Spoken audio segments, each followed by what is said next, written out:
Good morning, everybody. It's Steve Brown from Mirae Securities, Head of Institutional Sales, with Councillor Tom Tate, the Mayor of the Gold Coast, Australia, who in 2019 had the initiative to sign a sister city agreement with Vietnam's equivalent tourism epicenter, Thang.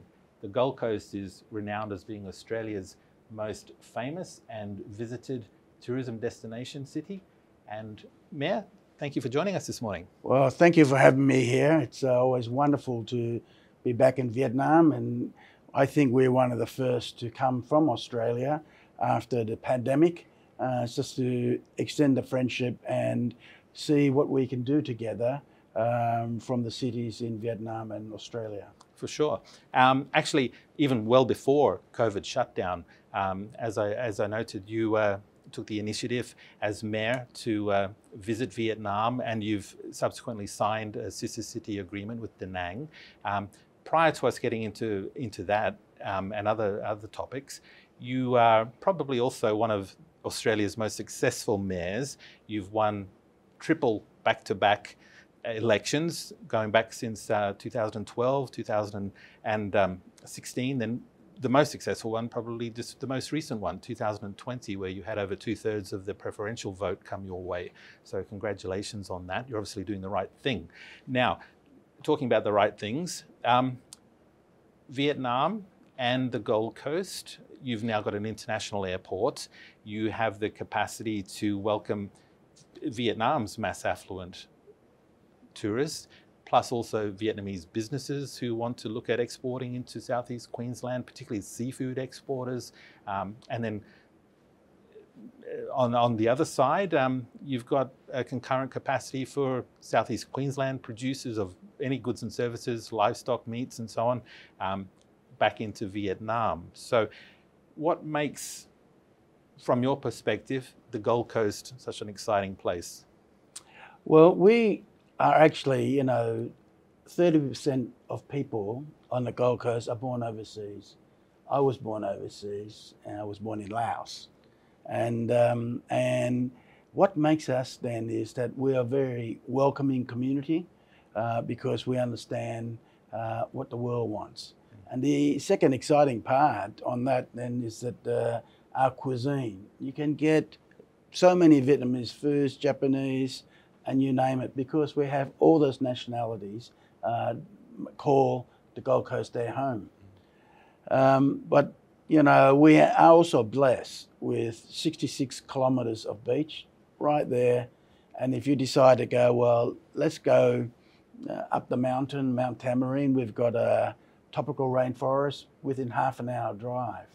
So the blessing is there for us, and we got to make sure that as the growth grow, we plant it and protect the lifestyle, both for local and for future tourists to come and visit and enjoy. So you're open for business now with COVID relaxation, movement of both domestic and international tourists is most welcomed. How would you define the open for business from the Gold Coast perspective? And then if you can touch on what your thoughts are for how Vietnam's going now. Yeah, well, what I see coming back to Vietnam is the vibrancy and that confidence is back. And it's really same synergy as the Gold Coast, that when confidence comes back, investment grows and jobs created. But this time around, I see that our economy is a lot more diversified. People are working from home, but now they're thinking, well, we work from home, why don't we call the Gold Coast home? So we've got people from Melbourne and Sydney calling the Gold Coast their home, and then flying down, say, once a week to Melbourne and Sydney instead. Which used to be the reverse. Right? Which absolutely the reverse. And due to the COVID lockdown, I think Melbourne won the world record for being locked down for so long, and we only had 3 weeks out of all of that. So when I was in the States and Dana White from UFC, he goes, "Man, you're the Florida of the US." I said, "Yes." Then the minute when I said that, he said, "Well, we're going to have to come over to the Gold Coast and look at some deals." And talking about deals now, what's your message to businesses wanting to come to the Southeast Queensland? And then if you can then expand upon some strategic initiatives for Vietnamese companies. Yes. On as far as our investment coming from Vietnam to Australia, we got so many ways you can invest in, whether it be medical research and whether it be education and of course property. And the other thing I find is that study in education, we want to welcome back so many Vietnamese students back there because, as I say, as students study there, parents will come and visit. And later on, the Gold Coast end up being their second home, and they will look at further investment. So with that synergy, I'm very keen in building relationship with the younger generation so that they become our ambassador. And you know, with younger generation studying in the Gold Coast and Australians studying here, they're going to continue the friendship for generations to come. And that's where I'm so keen to have happened. Sure. So both at the K-12 level and then also at the university undergraduate and postgraduate level, opportunities for Vietnamese to come to Australia. And then also conversely, I think you were noting earlier, some of the most prestigious schools in Australia have been looking at setting up K-12 facilities here as well, yes, including such as the Southport School in Southport, the Gold Coast. The current mix of businesses that you've got on the Gold Coast there, what's happening with your economy at present now COVID's finished for you? Yeah. Well, it never really started though, did it? Yeah, our bread and butter is tourism. And what we find is that Australians, of course, we're their playground. If Australian wants to come and live and work, and as I say when I'm in Melbourne and Sydney, when they ask me to speak, I say, well, you know, there's only two types of Australians. One that lives on the Gold Coast, and the second wish they lived there. And that's our tourism now has gone past the pre-COVID, and with the numbers, and that's without international. So Australians has really coming over in tourism in droves. So if like anything, if your domestic market feel that that's the number one location, well, that's not a bad third-party endorsement for international people to consider the Gold Coast. Maybe, well, if the Australian loves it, maybe we should have a look at that. And while you're looking, I'd say to you, look at what you're good at, because there's other opportunities that can grow, because our economy, it's very broad now. It's a mature economy, not just tourism. And so if you're in food product, light manufacturing, IT, research, medical, and as I said, education, and of course construction and development. Construction and development, you've had in recent times, one of the quite renowned bilateral trade advocates is Mr. Simon White, who's also the chair of the Israel-Australia Chamber of Commerce, and he's joined you on this work visit. The types of economic sectors that you're focusing on when you're engaging now on this work visit to Vietnam, the counterparties that you're specifically looking at, if you could just well, we are welcoming people to look at, first of all, potentially invest in hotel and apartments. We, in recent time, just opened, even with COVID, dual development. That's about $1.3 billion Aussie. And the hotel is called the Langham. And then we've got the Dorchester being opened at the Star Casino. Is that connected to the one in London? Yes. Okay. Yes. So all these big brands, the Ritz-Carlton is now coming, and I look at that and went, wow, that means the 5-star, 5+ is looking that the Gold Coast befits to have their brand there. So that's really has elevated our city. But from the council, our government point of view, we just developed the Home of the Arts, where we built the gallery, amphitheatre, and we're going to do the next stage. So but people used to say, oh, well, the Gold Coast got sand and beach, but now we have entertainment, events, arts, opera. Commonwealth Games. Commonwealth Games we hosted, and because of that, now we'll have the Olympic Games in 2032 together with Brisbane. So it's happening, but we want to do it at a good pace. And I welcome our friends in Vietnam to come and be part of the team. So, and to continue that train of thought, for facilitation to Southeast Queensland and Gold Coast, international airports, state-of-the-art now, Vietnam Airlines, Bamboo Airways and Vietjet, in addition to the Australian airlines such as Qantas that come here. Do you have any specifics on how you're looking at encouraging flights into Australia? Yeah, specifically on the Gold Coast, I view that we have two airports. One in Brisbane that people land, and it's a wonderful place to land, and then you just take a trip to the Gold Coast. And now Gold Coast Airport we just spent $500 million upgrade, just being open internationally. So we now want to welcome direct flights also into the Gold Coast. And how aviation works is that if you're a capital city, those routes and pockets are designated and under rules that if you fly to here, you got to give the other country coming in. Well, this is when I go, the Gold Coast, we're not capital city, we're regional, being the largest regional. In aviation-wise, we're not restricted to the capital city's rules. So therefore, it gives me the opportunity to negotiate directly to someone maybe like Bamboo, and to fly direct. And of course, the state government has aviation incentives. And as a council, we're the only council in Australia that also has aviation incentives. And what it means is that to give confidence that we will help market and make sure that Australians will fly, spend a day or two on the Gold Coast, and then get on the flights and come and visit Vietnam, so that the planes are full each way, and then it's a win-win. Sure.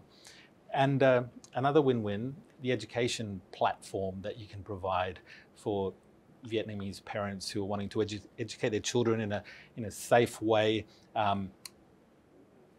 more weather pleasant way than, say, Melbourne, if I can say it.